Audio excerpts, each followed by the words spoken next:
Nós estamos na primeira semana, né, da campanha, que o tema é experiências com Deus. Coisa tremenda, amado.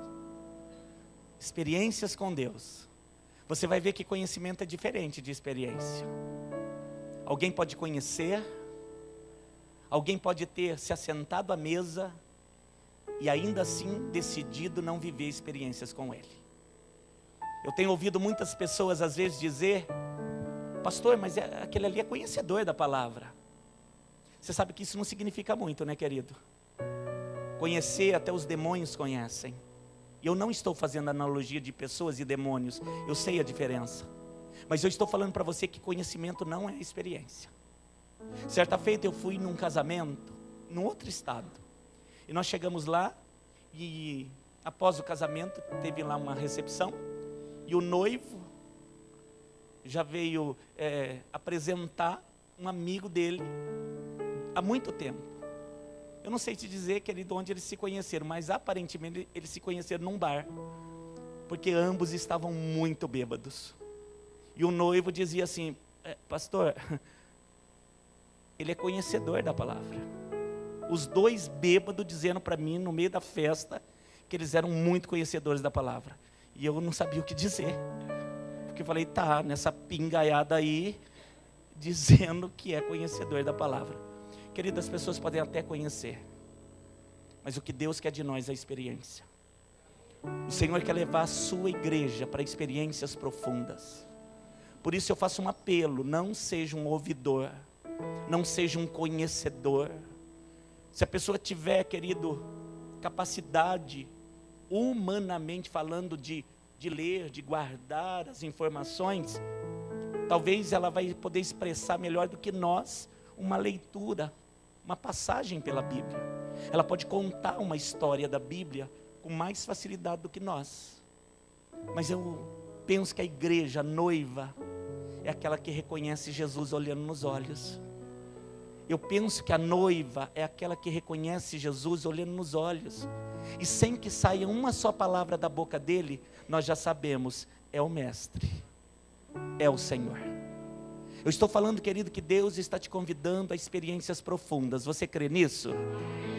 Eu quero te falar de um texto, querido, onde mostra claramente o que é um homem que está olhando com os olhos humanos e que quando entra na presença, como muda todo o sentido dele pensar, dele viver. E é desse texto que eu quero falar com você. Vai até o Salmo 73. Salmo 73. Salmo 73.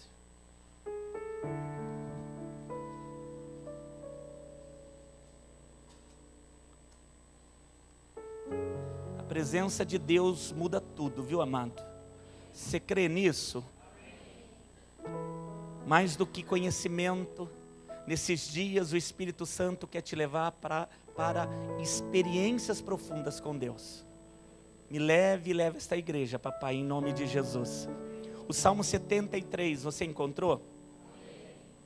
Eu quero ler com você até o verso de número 17, porque aqui o próprio salmista vai dizer o que estava acontecendo com ele, quando a visão dele era humana, quando ele vivia a partir somente do conhecimento.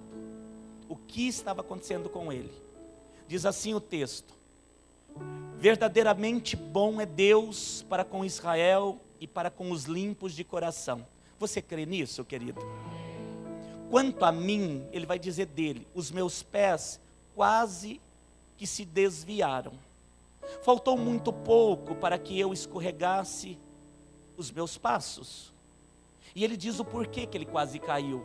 Ele diz assim: porque eu tive inveja dos ímpios. Eu tive inveja dos homens sem Deus. Mas firme está a sua força, ele diz. Ou melhor, no verso 3 ainda, perdão. Tive inveja dos soberbos ao ver a prosperidade dos ímpios. Ao ver que eles estavam se dando bem, eles estavam prosperando. E aí sim o verso 4, porque não há aperto na sua morte. Eles estão cada vez mais fortes. Parece que no ímpio não se acha trabalho como em outra gente. Eles não são afligidos como outros homens. Pelo que a soberba os cerca, como um colar, eles são soberbos. Vestem-se de violência, como se fosse um adorno. Os olhos deles estão inchados de gordura. Superabundam as imaginações do seu coração. São corrompidos, tratam maliciosamente de opressão, falam arrogantemente. Assim é o ímpio na visão do salmista. Erguem a sua boca contra os céus, falam mal de Deus, falam mal da igreja. A sua língua percorre a terra, eles falam das outras pessoas com facilidade. Pelo que o seu povo volta aqui e águas de copa cheio lhe se espremem e dizem: como sabe Deus? Como Deus tem conhecimento? Eles duvidam do conhecimento.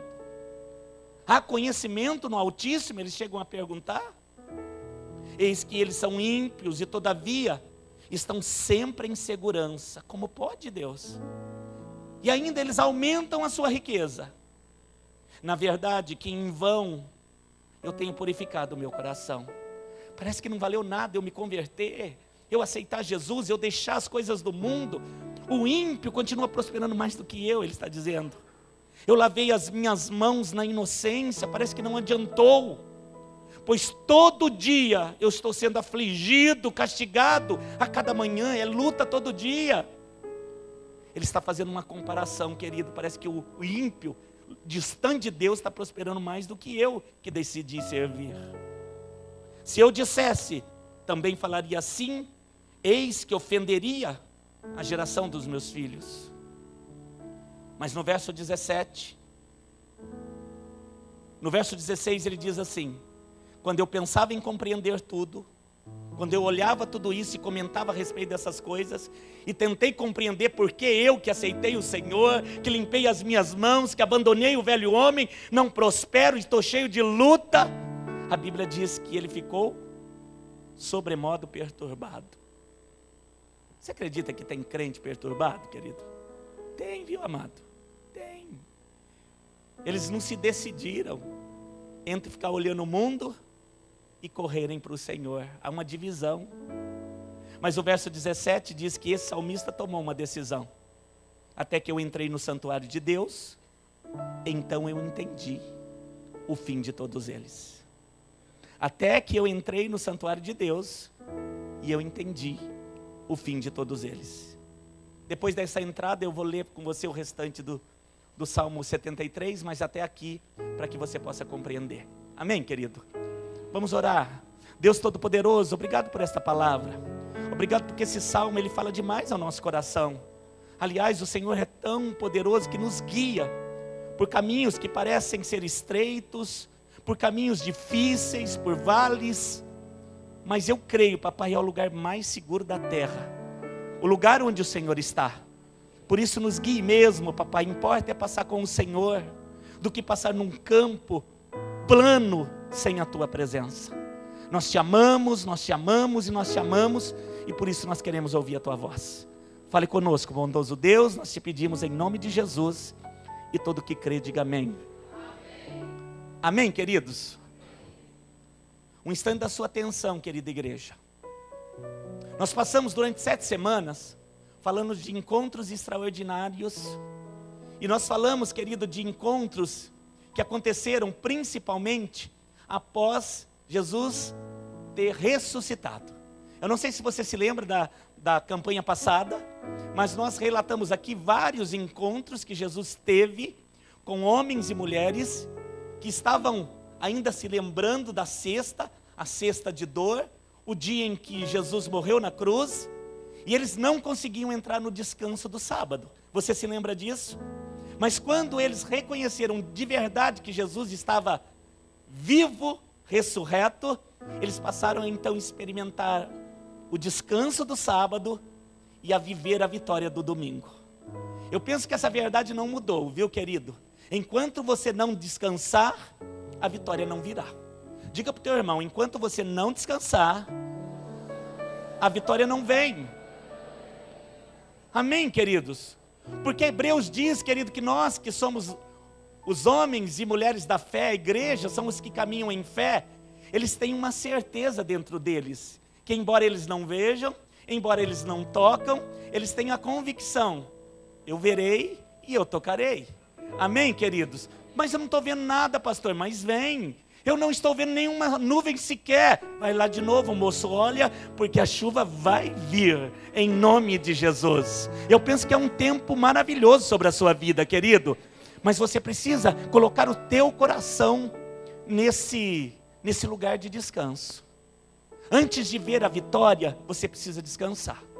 Antes de colocar a mão na promessa que Deus tem para a sua vida, você precisa entrar nesse lugar de dispensação de Deus, onde nós só encontramos descanso quando nós reconhecemos quem Jesus é. Você não vai encontrar descanso no mundo, você não vai encontrar descanso em coisas, ainda que você diga: mas eu vou realizar aquele sonho e eu vou descansar. Não é verdade. Quando nós encontramos sonhos humanos, você vai ver, querido, que aquilo é apenas mais um passo, mais um objetivo alcançado, mas não é a paz que você tanto busca. Somente Jesus vai te encher de paz. Ai, querido, somente o Cristo vai te encher de paz. E você precisa se decidir por Ele. Nós falamos aqui de encontros maravilhosos, que essas vidas, mulheres que choravam, homens que estavam desiludidos, voltando a querer ser a velha criatura, mas não era possível. Jesus foi um encontro de todos eles. Eu vou dizer de novo, Jesus foi um encontro de todos eles. De quem que você está falando? Estou falando de mim e de você também. Jesus foi ao nosso encontro, querido. Ele te encontrou? Amém. Mas Ele não queria apenas um encontro.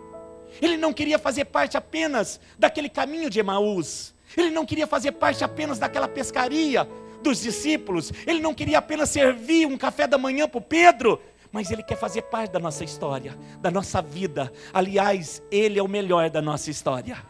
Diga para o teu irmão: Jesus Cristo é o melhor da sua história.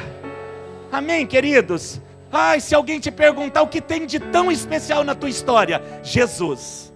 O dia em que eu encontrei Jesus, o dia em que a cruz de Cristo deixou, querido, o velho homem para trás, e eu passei a ser uma nova criatura. Se você me perguntar o que tem de extraordinário, maravilhoso na tua experiência: o Cristo. Jesus é o melhor da minha história. Da sua também? Jesus é o melhor da minha história. Mas Ele não quer apenas, querido, um encontro. Ele não quer apenas, querido, que você faça parte de um momento especial com Ele. Ele quer andar junto. Tanto é verdade que Ele diz: eu não vou te deixar só. Estarei contigo todos os dias da tua vida, até que eu volte. Na pessoa do Espírito Santo, querido, Ele veio fazer morada dentro de nós. Esse é o desejo de Deus, fazer parte da tua história. Amém, querido? Mas não é Ele seguindo eu, mas sim eu seguindo Ele. É o mais fraco seguindo o mais forte. Eu não vou, querido, entrar nessa luta de braço com Ele.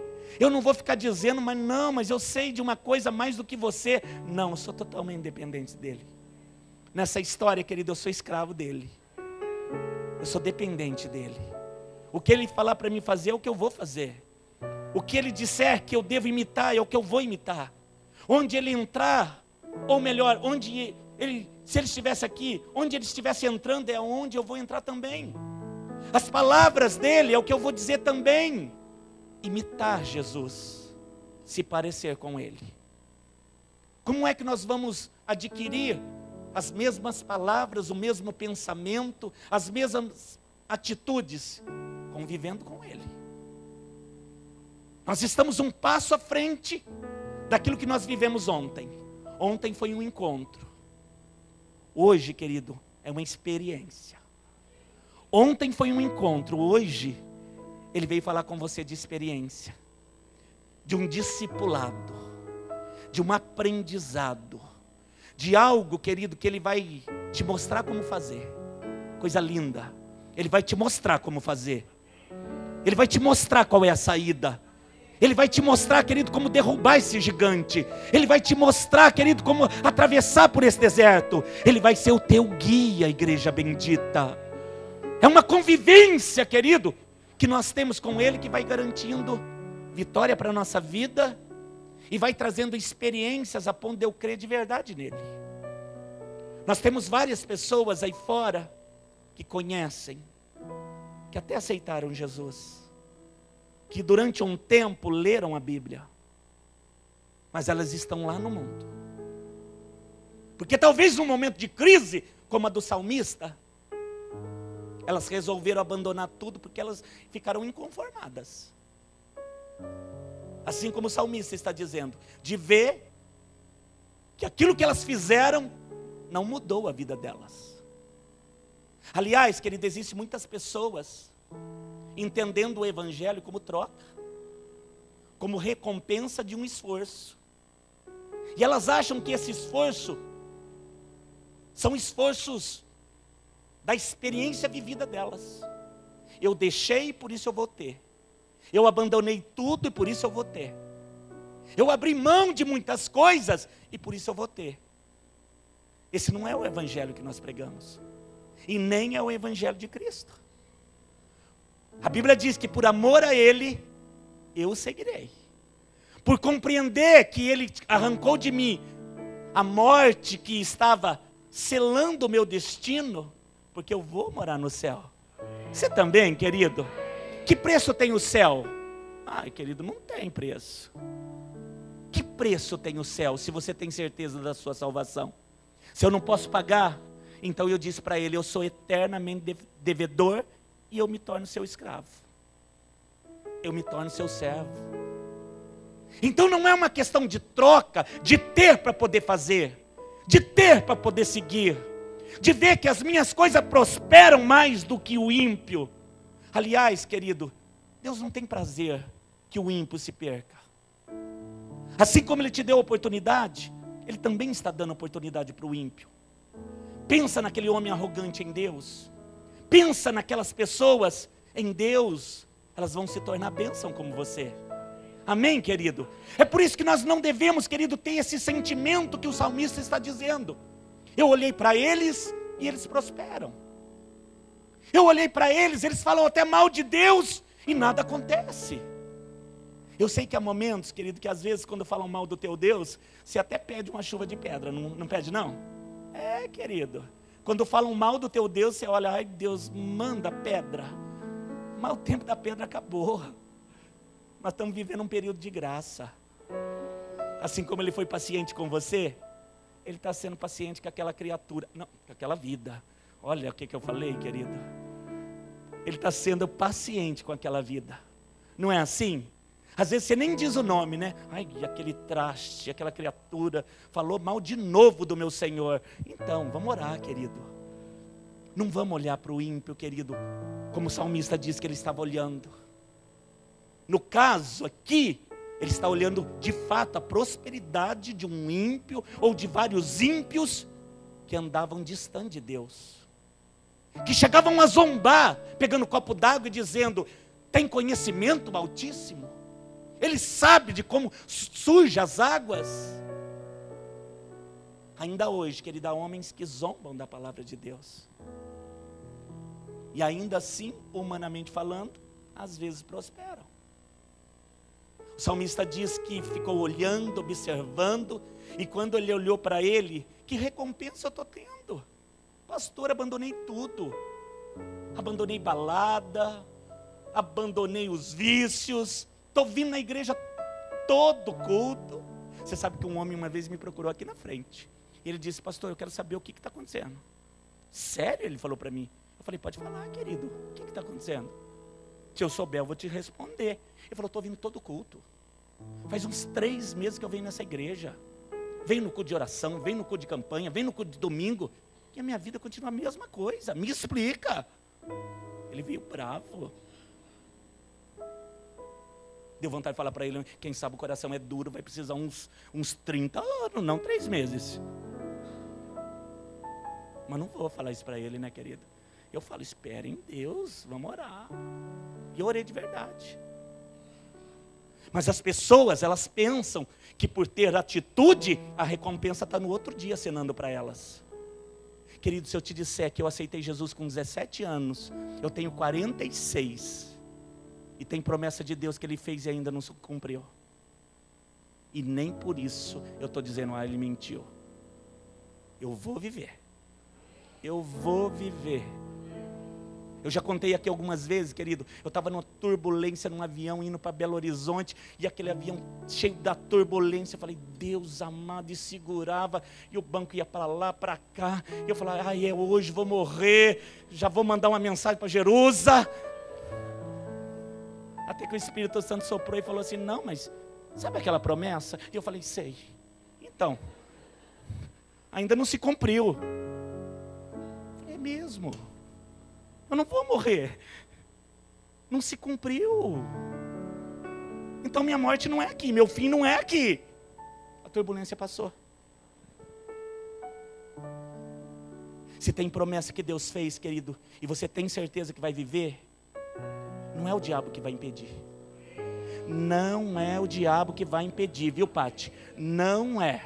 Diga para o teu irmão, não é o diabo e todos os seus demônios que vão impedir os planos de Deus para a sua vida.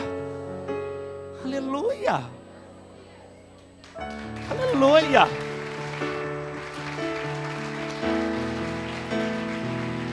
Glória a Deus. Até porque, querido, nossa vida não está na mão do adversário. Minha vida, tua vida está nas mãos do Senhor. O salmista está dizendo, eu olhei para tudo, vi toda essa gente prosperando, o ímpio prosperando muito mais do que eu. E ele olha para si e ele diz, e eu estou fazendo a coisa certa. Lavei minhas mãos, as mãos que eram imundas. Aceitei o Senhor. Do que ele está falando, querido? Conhecimento. Ele conhecia que para mudar de vida ele tinha que aceitar. Tinha que mudar a forma de viver. Tudo isso ele sabia. Sem experiência. Estava fazendo a coisa certa. Mas fazendo como? Conhecimento. Leu lá a palavra, alguém falou, veio num culto. Estou fazendo a coisa certa. Agora estou no caminho. Sem experiência. Querido, por experiência própria, o que vai te manter no caminho? Experiências com Deus. Quando nenhum homem, querido, nenhum demônio, nenhuma situação é capaz de tirar a verdade que o Espírito Santo colocou na tua vida. Eu vivi, pastor. Eu experimentei, eu sei que Deus é Deus. É dessa experiência que eu estou te falando. De um lugar que o salmista está dizendo, eu não entendia nada, fiquei até perturbado. Ai, querido, esse estágio aqui é o pior do crente, viu? É, crente perturbado. Que não sabe se volta para o mundo, porque o mundo parece que as coisas estão prosperando, e ele fez a coisa certa, até abandonou lá umas festas que devia ir, e o resultado não vem. Querido, fica perturbadinho. Aqui não tem, né, querido? Em nome de Jesus, não me entra um crente perturbado aqui. Amém? Vamos orar forte, queridos? Aleluia. Esse é o pior estágio do crente. Quando ele começa a procurar, querido, por que ele não é o primeiro no céu? Mas por que fez para o ímpio e não fez para mim que sou de Deus?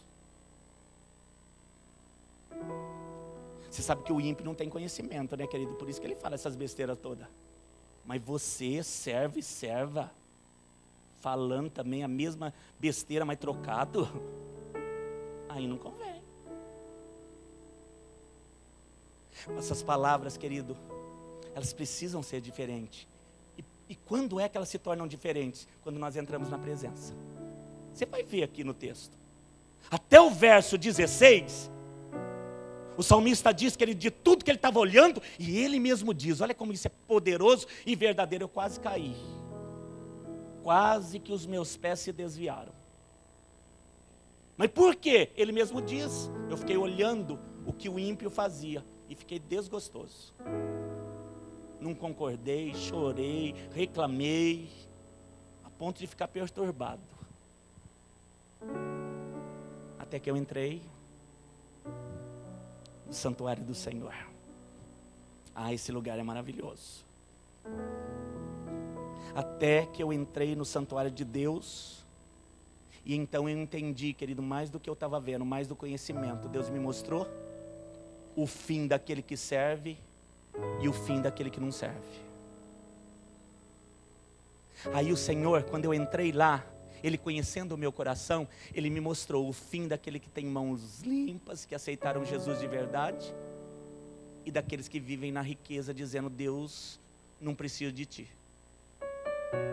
Você sabe que é no fim, viu, querido? É no fim que você não pode errar. Amém, querido? Avião, subir é muito bom. Tá lá em cima, ainda que com turbulência, você passa. Mas descer, querido, não pode errar. Chegar é o principal. Diga para o teu irmão: chegar é o principal. Aleluia. Ai, pastor, na nossa vida a gente fala muita coisa que não deve, mas de montão. Chega a ficar perturbado?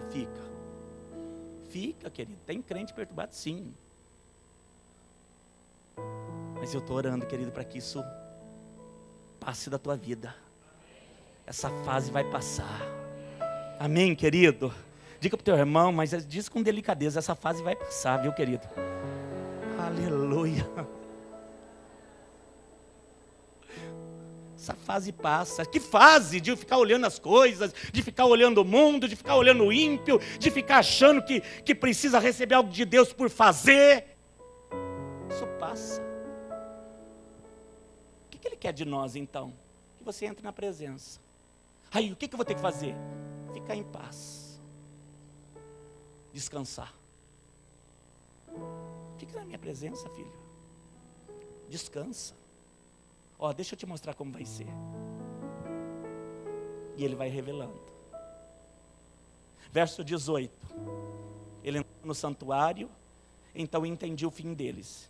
Certamente tu os pusestes em lugares escorregadios. A vida que eles estão vivendo, é escorregadia. E tu os lanças em destruição. O final é isso. Como caem na desolação, quase num momento, é num piscar de olhos, viu, querido? Ficam totalmente consumidos de terrores. Como faz com um sonho o que acorda, é de repente. Assim, ó Senhor, quando acordares, desprezarás a aparência deles. É o fim dos ímpios.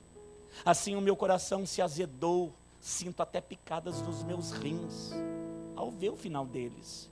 Assim me embruteci e nada sabia. Olha ele olhando para ele como ele estava antes. Eu era como um animal perante ti. Todavia, estou de contínuo contigo. Tu me seguraste pela mão direita, guia-me com o teu conselho, e depois me receberá em glória. Coisa linda. Estou sentindo tua proteção, estou sentindo que o Senhor está comigo. Isso é maravilhoso, a tua presença me traz isso. E eu tenho certeza, eu vou para a glória. A quem tenho eu no céu, senão a ti, Senhor? E na terra não há quem eu deseje além de ti. Olha como ele muda a visão. A minha carne e o meu coração desfalecem, mas Deus é a minha fortaleza, a fortaleza do meu coração e a minha porção para sempre. Querido, ele não está dizendo que a luta passou, que o corpo ainda não sente dor, mas ele está dizendo: eu encontrei minha fortaleza. Eu encontrei a minha fortaleza. O verso 26 diz: a minha carne e o meu coração podem desfalecer, mas Deus é a minha fortaleza, a fortaleza do meu coração, a porção para todo sempre. Pois eis que os que se alongam de ti perecerão. Tu tens destruído todos aqueles que apostasiam. Sabe o que é isso? Se esfriam, se afastam da tua presença. O Senhor há de destruir, querido. Mas para mim, bom é se aproximar de Deus. Mas para mim, bom é o quê, querido? Diga para o teu irmão: bom é se aproximar dEle. Bom é se aproximar dEle. Aleluia. E Ele está dizendo, e eu vou terminar aqui: pus a minha confiança no Senhor meu Deus, para anunciar todas as tuas obras. O que mudou na vida desse homem? As lutas terminaram? Não. Ele mesmo chega a dizer que o próprio físico continua sentindo as batalhas diárias que nós temos. Mas algo dentro dele mudou quando ele entrou no santuário do Senhor. A minha oração essa noite, querida, é que você tenha encontrado esse lugar. Amém, amado? Eu não sei como está a tua vida lá fora. Pode ser que as lutas, os desafios sejam os mesmos ao sair. Mas se você mudou, querido, a vitória é certa. Se você entendeu que Deus é Deus na tua vida, a vitória é certa. Diga para o teu irmão, há um Deus cuidando, meu querido. Há um Deus cuidando, há um Deus cuidando, há um Deus cuidando, há um Deus cuidando. Quando é que começa essa vitória? Quando eu entro na presença e eu mudo minha maneira de pensar. Se você ler, querido, do verso 17, antes e depois, você vai ver que entre o conhecimento e a experiência, tem uma ponte. O que você falou? Entre o conhecimento e a experiência, tem uma ponte.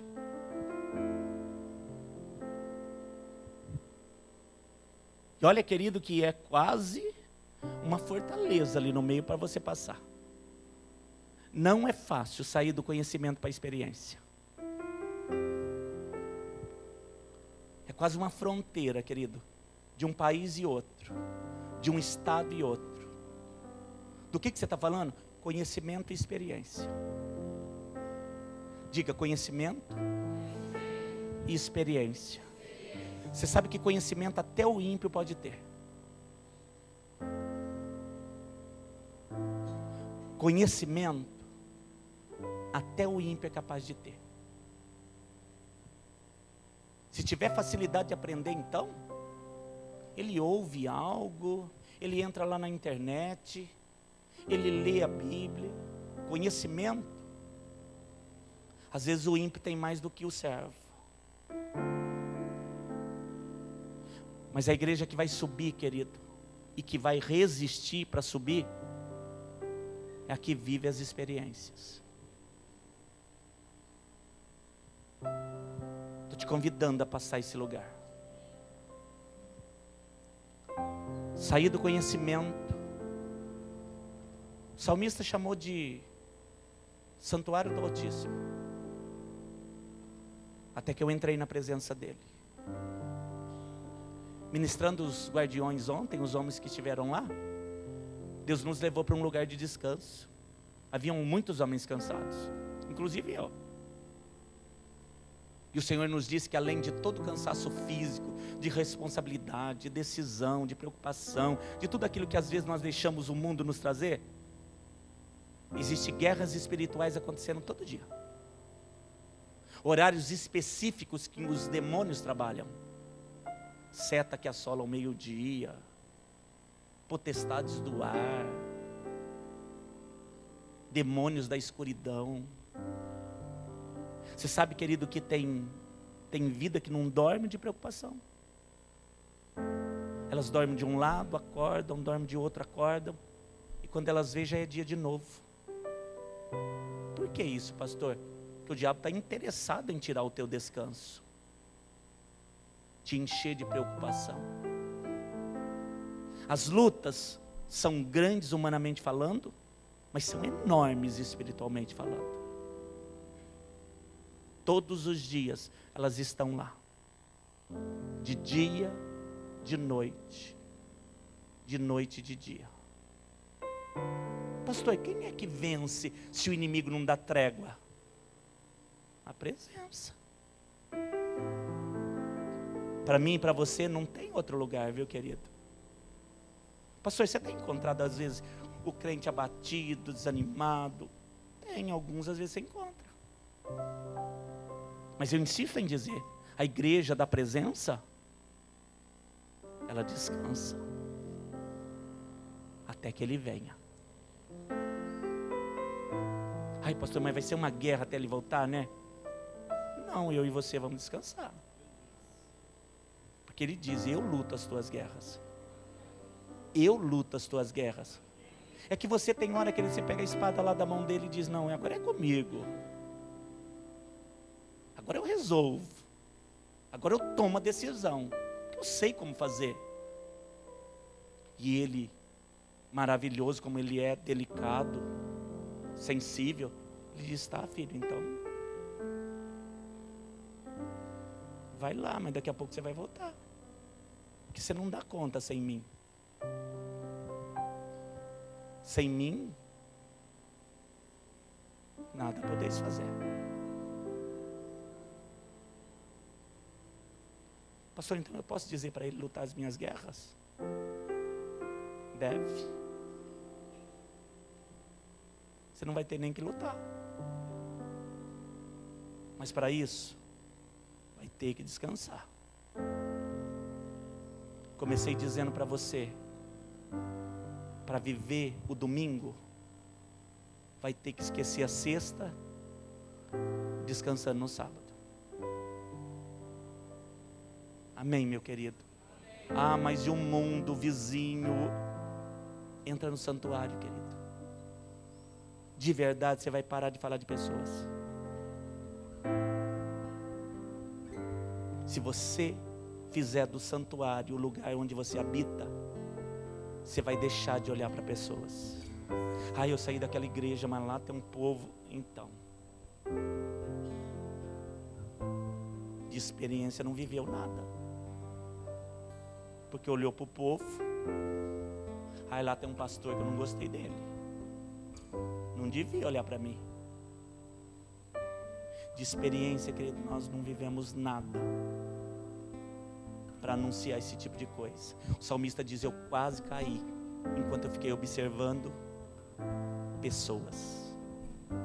Mas quando eu entrei no santuário, quando eu entrei no santuário,